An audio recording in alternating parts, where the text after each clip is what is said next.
Voltamos do nosso intervalo. A gente já vai para a parte da dicas veterinárias com a Kelly hoje, que vai falar um assunto bem interessante, principalmente para cães com a pelagem e a pele clara, né, nos nossos dias quentes agora, no verão que se aproxima, né, os cuidados necessários e preventivos, né. Então a Kelly vai passar as informações importantes para quem não conhece o assunto. Agora já vai poder conhecer um pouquinho mais sobre o assunto. A gente vai falar hoje sobre pele, né, Kelly? O que tu pode falar para nós sobre esse assunto que gira em torno de tumores de pele? Tem muitos tumores que acometem a pele dos animais, tá? Eu vou falar, e tem muita coisa a dizer, então eu vou falar sobre um tumor específico que é meio nosso campeão, assim, de ambulatório, que é o carcinoma de pele. Ele é um tumor interessante da gente falar sobre ele porque ele é causado pela exposição ao sol, que é um fator que a gente pode de alguma maneira evitar também, né? Então, quais são os pacientes que vão estar mais predispostos a essas lesões? Pacientes de pele clara, tanto cães quanto gatos, principalmente gatos, e as áreas desprovidas de pelo, eventualmente a barriga, o narizinho quando é clarinho, orelhas, né, que podem ser, enfim, sofrer a alteração dos raios ultravioleta. A pele clara não tem relação com a pelagem clara, ou tem relação? Tem cães que têm a pelagem escura e tem a pele clara, né? A pele vai ser sempre mais clarinha na maioria dos cães, então as áreas sem pelos estão menos protegidas contra o sol. Mas o paciente que tem o pelo claro, o pelo branco especificamente, permite mais a passagem desses raios, então a gente pode ter lesões por debaixo do pelo claro, coisa que no paciente de pelo escuro não acontece. Tem a ver mesmo com a quantidade de melanina que o paciente tem, que é uma barreira de defesa também contra o sol. Quais são os tipos de tumores que acarretam nesses casos? A gente tem uma série de tumores que ocorrem na pele. Aquele que sabidamente é causado pela exposição solar é o que se chama de carcinoma epidermoide, né, ou as suas variações. Então a gente tem uma coisa bem interessante desse tumor é que ele pode se apresentar inicialmente com alterações que ainda não são tumorais, que a gente chama de ceratose actínicas, que são lesões pré-tumorais, que podem ser visualizadas pelo mudanças de cor, mudanças de cor, nódulos que descamam ou inicia uma ferida pequena que sempre permanece ali sem cicatrizar. Às vezes a gente não tem o tumor propriamente dito, mas tem uma lesão que com o passar do tempo vai se configurar como uma lesão carcinomatosa, né? Então, nesses casos iniciais, a gente tem terapias menos agressivas, até pomadas como o imiquimod, por exemplo, que já provaram que são eficientes para eliminar essas lesões iniciais, né? Já se a gente tem uma lesão mais avançada, ainda assim é possível usar uma terapia que não é tão agressiva, que é a crioterapia, congelar essa área de lesão com necrose, né? Mas depois provavelmente vai precisar de uma cirurgia mesmo, e esse tumor tem uma característica que ele é localmente invasivo, ele precisa de uma margem maior, ele volta no mesmo lugar várias vezes que a gente retira, vamos dizer assim, por ele ser ter uma área infiltrativa, ser localmente invasivo, né? Então, o que a gente... Ele não é superficial.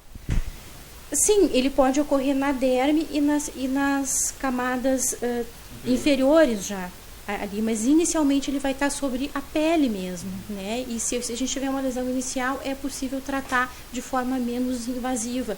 Com o decorrer do tempo, essas lesões podem se tornar feridas maiores, né? E vão necessitar de uma cirurgia, de uma abordagem terapêutica mais abrangente. Inclusive, alguns têm indicação de quimioterapia também, né? E o modo preventivo? Bom, a gente tem que evitar que os pacientes fiquem muito ao sol. Alguns pacientes têm o hábito de estar sob o sol fortíssimo, né? Eu mesmo tenho um cão que eu tenho que retirar do sol, ela gosta de deitar no sol bem forte. E isso é importante evitar, principalmente no paciente muito, muito clarinho.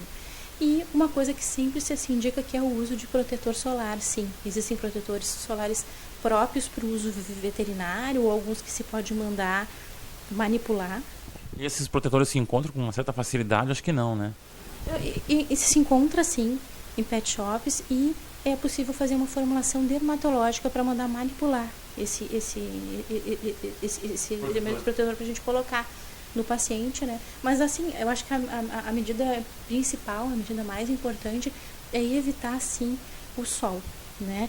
E esse sol, às vezes, quando a gente tem um paciente que já tem uma lesão em um determinado local, ele é passível de ter quantas outras forem, porque na verdade ele já se expôs suficientemente ao sol para aparecer uma primeira lesão. Então a gente pode ter lesões em outros locais do corpo, o que não quer dizer que o tumor está disseminado, que são várias áreas diferentes que estiveram expostas ao sol. Então, na verdade, por isso que eu acho interessante falar sobre esse tumor, porque é um tumor que a gente pode prevenir.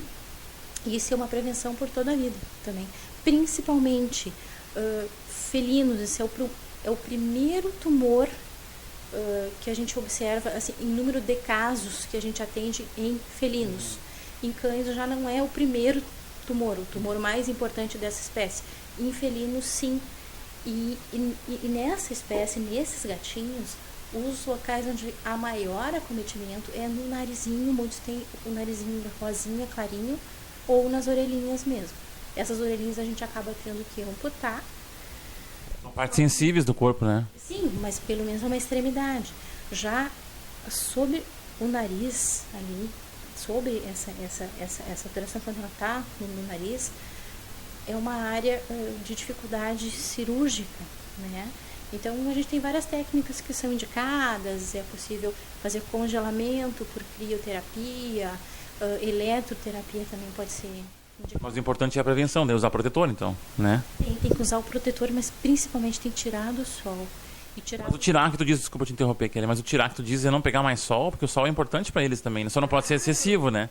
Não pode ser em excesso, mas nem nós, os humanos, e nem os cães e gatos podemos estar expostos ao sol das 10 da manhã até as 16 horas da tarde. Esse sol é proibido.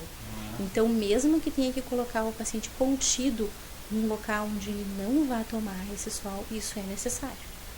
E protetor para todo o resto do tempo, né? Que é, na verdade, uma medida também que é importante para os humanos, porque é um tumor de muita prevalência, bastante importante em humanos também, pelas mesmas causas, né? Pela exposição ao sol. Então o caminho é a prevenção e, na dúvida, quando aparecer alguma coisa, procura um veterinário. Sim, porque esse tumor ele é detectável pelo exame citológico. Então, quando a gente tem uma lesão da qual a gente tem dúvida que isso pode ser uma lesão tumoral ou não, se faz um exame bastante simples, que é um exame que não é muito invasivo, que se coleta células ou com um chamado cotonete, que é um suave, né, de exame, ou mesmo às vezes com uma citologia aspirativa, que a gente precisa da agulha mesmo. Esse exame consegue detectar esse tipo de lesão e a gente trata ela, tratando assim logo que ela aparece, a condição de resolver um caso desse ou seja, tem um prognóstico bastante bom o paciente. Legal, Kelly. Obrigado mais uma vez pelas tuas informações. Eu vou voltar para nós continuar a sequência sobre tumores, sobre oncologia, tá? Obrigado, Kelly. Viu só que interessante?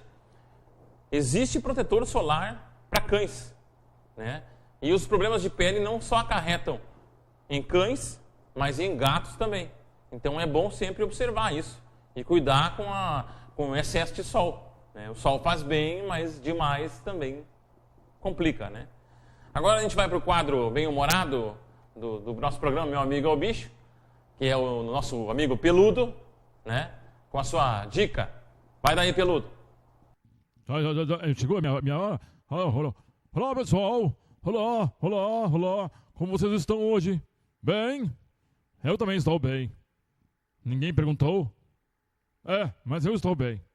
Bom, hoje eu gostaria de falar sobre um assunto pertinente, um assunto bem interessante, que ocorre com bastante frequência, principalmente com um vizinho. A gente só percebe quando acontece com um vizinho. Quando é com a gente não percebe. Bom, o assunto é cachorro que late muito. Um cachorro que late muito geralmente tem uma característica de insegurança. Ele late para tudo, para uma mosca, para um passarinho, para um gato, para o carteiro, para o lixeiro. Então ele gosta de latir muito. Esse comportamento, para quem não sabe, é um comportamento inseguro. Cachorro que fica latindo muito, geralmente ele é muito inseguro. Não é que ele é um exímio cão de guarda. Um cão de guarda, ele resguarda o ambiente em silêncio, observando, guardando energia para o momento crucial de dar o bote. Então, um cachorro que late muito geralmente é inseguro. Observe o motivo pelo qual ele está latindo e, se preciso for, aconselho você a repreendê-lo. Mas lembre-se, não bata no seu cachorro. E, como eu já falei aqui, numa dica em um programa passado, não use o nome do cachorro para repreendê-lo, ok? Então tá, cachorro que late muito é inseguro. Tchau, gente. Tchau. O pessoal da Pata me passou as informações sobre um evento que vai ter agora no dia 16 de novembro, das 10 horas da manhã às 16 horas da tarde.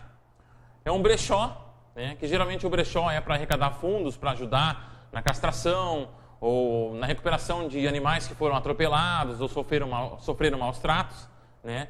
Então a Pata é mais uma ONG aí da nossa região que ajuda nesse sentido. O brechó vai ocorrer na Avenida Pedro Adams Filho, número 4530. Para quem não sabe, é no Rock and Roll Sinuca Bar, né? Que fica na Pedro Adams Filho, 4530, das 10 horas da manhã às 16 horas, dia 16 de novembro. Então, fica a dica para quem não sabe. Nosso programa chegou ao fim. Eu espero vocês na próxima quarta, ainda às 21 horas, né? Nossa mudança de horário vai ocorrer, talvez na próxima semana, mas eu acho que vai dar tempo de eu avisar.